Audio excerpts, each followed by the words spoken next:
Товарищи женщины, я понимаю, что это очень трудно, но нужно покончить с пережитками прошлого навсегда.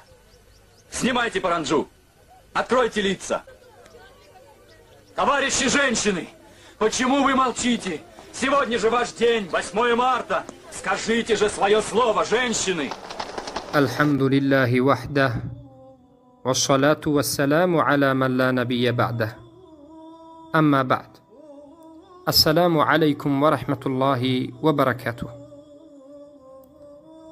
برادرم و خواهری موحد و مسلمانم،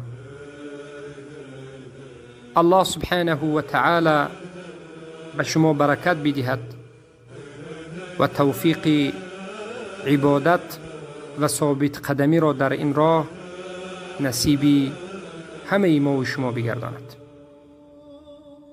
روزهای نزدیک یکی از عید کفار می آید، عیدی که جشن گرفتنش به مناسبت ضدیت کردن به حجاب شرعی است، عیدی که عید سطرکشی است، عیدی براءت کردن از شریعت اسلام است،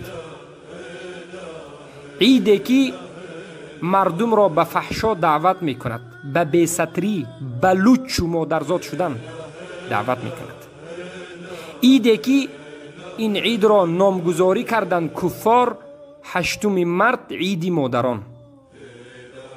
این عید عید مادران نیست،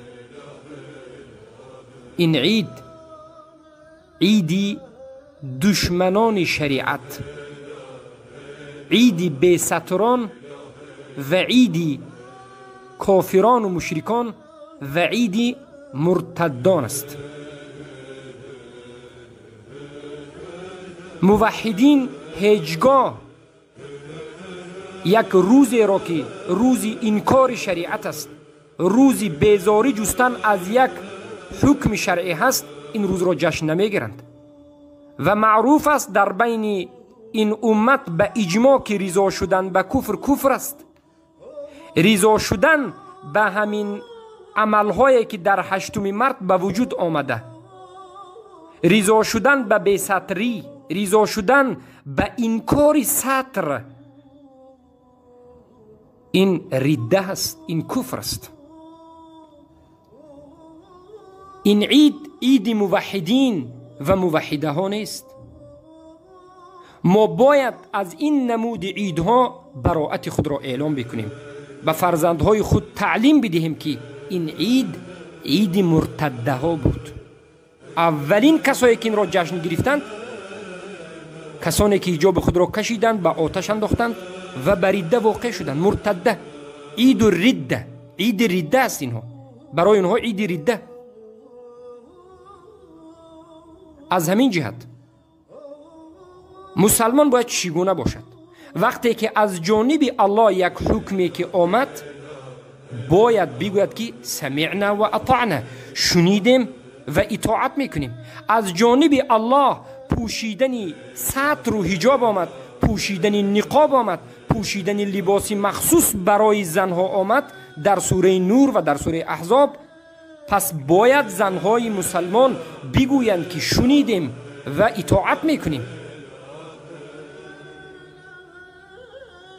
وما كان لمؤمن ولا مؤمنة اذا قضى الله ورسوله امرا ان يكون لهم الخيرة من امره. هیچگاه یک مؤمن، یک مؤمنه بعد از آمدن امر الله، حکم الله، اختیار ندارد، باید اطاعت بکند و باید عمل بکند.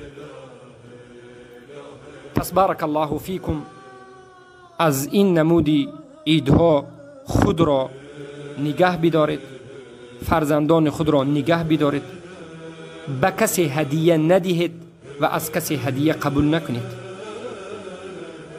این یک روز را در یک سال عید گفتن و به مادر گل بردن و بعد از این باز فراموش کردن مادر، این عید عید عاق شده ها است. همون فرزندهایی که مادر خود را در یک سال یک بار میپرسد عاق شده هست شاید، این ایدی همون ها است.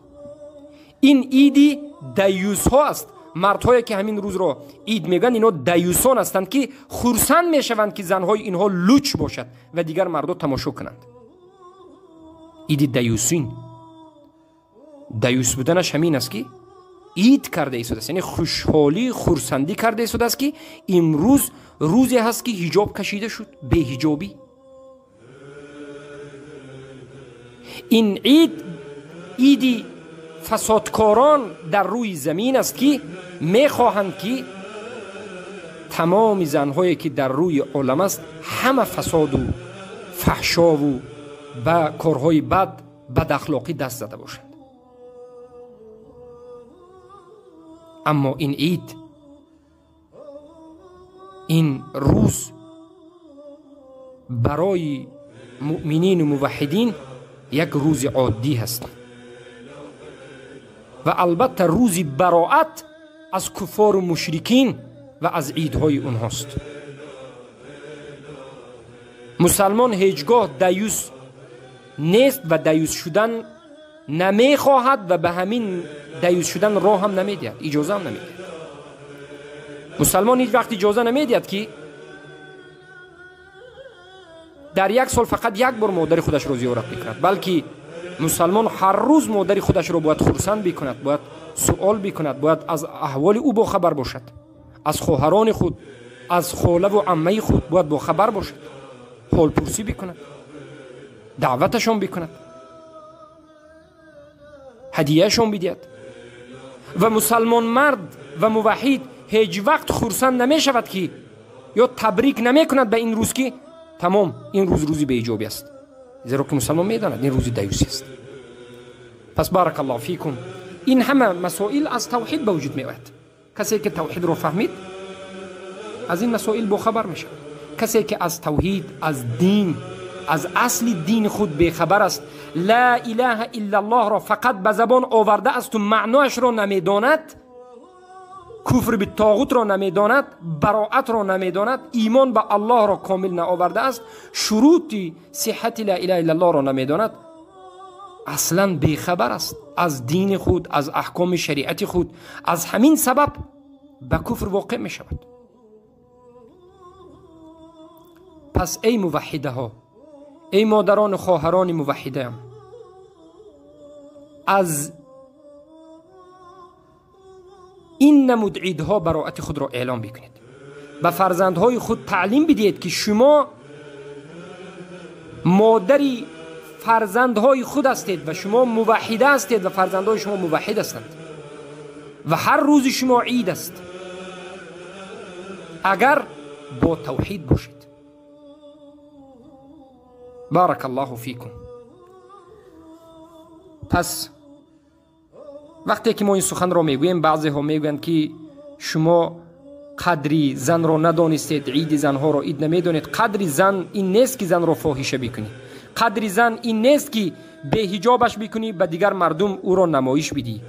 قدری زن همان قدری هست که الله بیان کرده است، پوشیدن ستر و شرمگاه خود را پنهان کردن از دیگر مردها و شرم بگویم این زیبایی خود را حفظ کردن به شوهر خود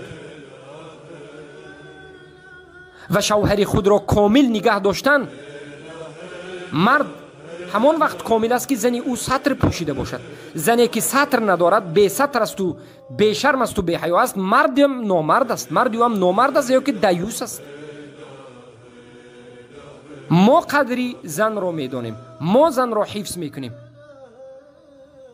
و حفظ کردن زن انمین با شریعت است، حفظ کردن زن با توحید است. بارک الله فیکم.